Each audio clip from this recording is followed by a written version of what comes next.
All right, artists, today we are going to be making our Georgia O'Keeffe flowers. You are going to be getting a chunk of clay, and you need to decide before you start making your flower what is going to be in your flower. If you're going to have a coil in the center of your flower, you need to take off some clay for that before you get started.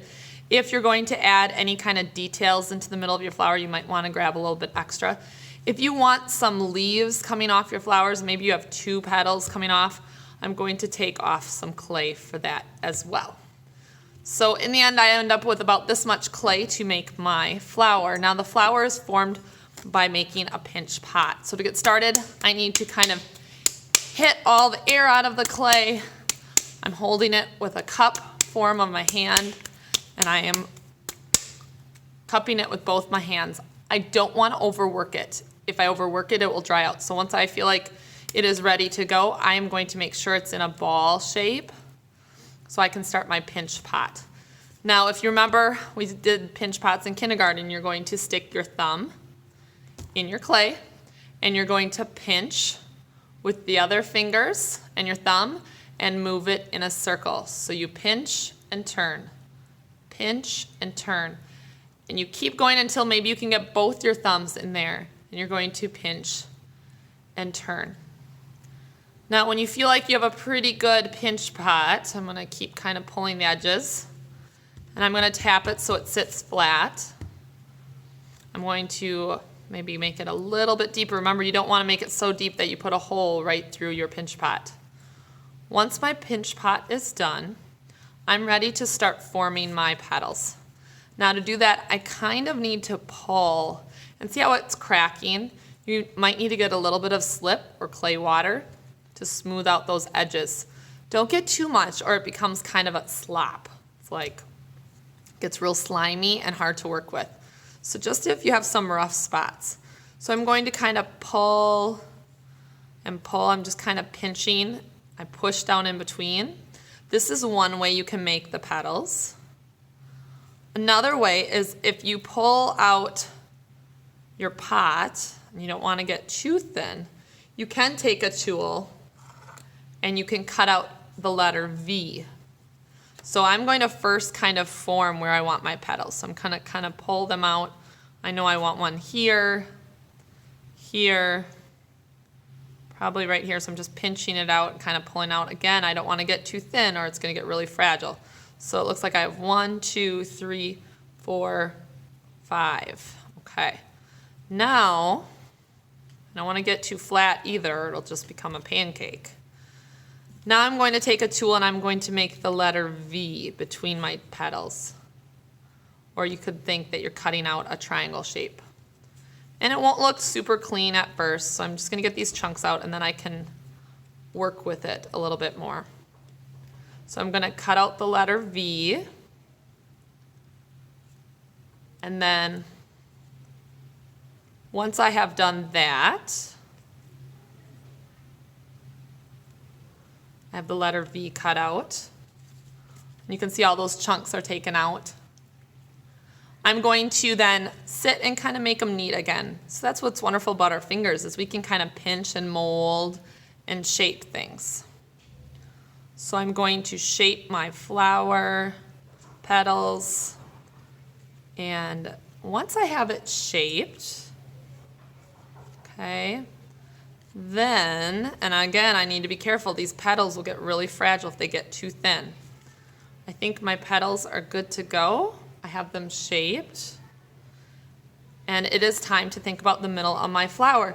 So maybe the middle of your flower is going to be a bunch of seeds kind of built up. And you're going to put a bunch of rolling seeds around. Remember, though, we need to make sure they'll stay in there. So you would have to scratch, slip, and smooth those all in. Or if you want a coil, you can get a chunk of clay and you can roll it between your hands. You can also roll it on the table. And I will need a little bit thinner of a coil to be able to put this in the middle of my flower. So my coil, I think that's probably big enough. And now I'm going to curve it.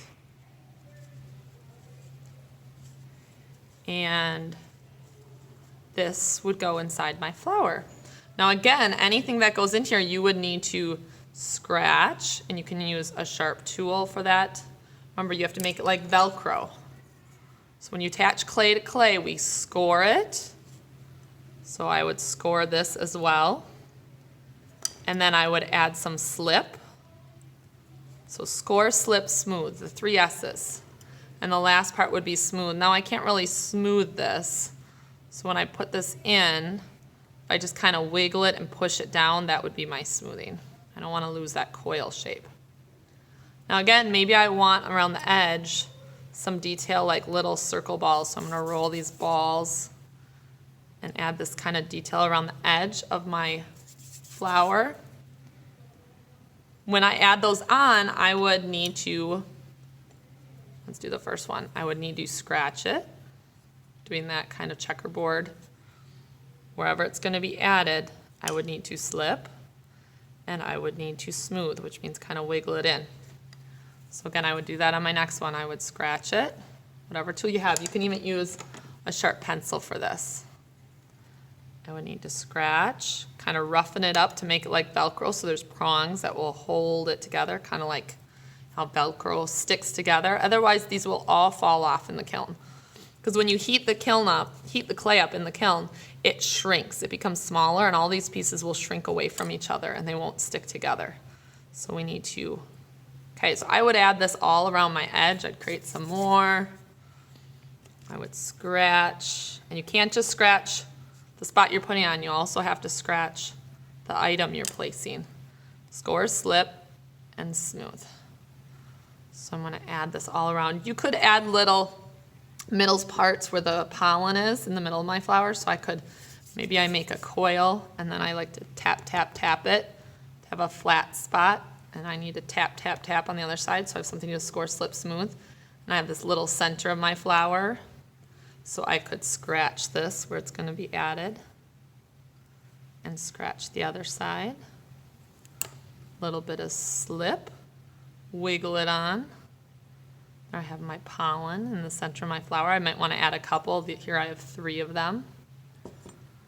Okay, so have some fun with this.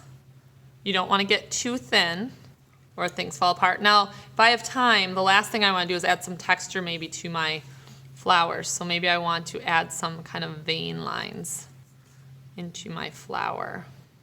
Or maybe I want to add a leaf. So I'm going to kind of flatten this extra clay I have, and I'm going to shape it. Again, I don't want it too thin, but I'm going to shape it into a leaf that's going to be on the side. So I'm going to cut out the shape of my leaf. And I kind of want it to be a flowing line. And a leaf has a middle vein and side veins. And I'm going to score. I'm going to scratch this a whole bunch at the bottom. And I'm going to scratch it where I add it here. I'm going to put a little bit of slip. And I'm going to, this would be a great time to smooth. So I'm going to smooth that in place. Okay, so now that leaf literally becomes part of the flower. And you can see it from the other side. Looking up.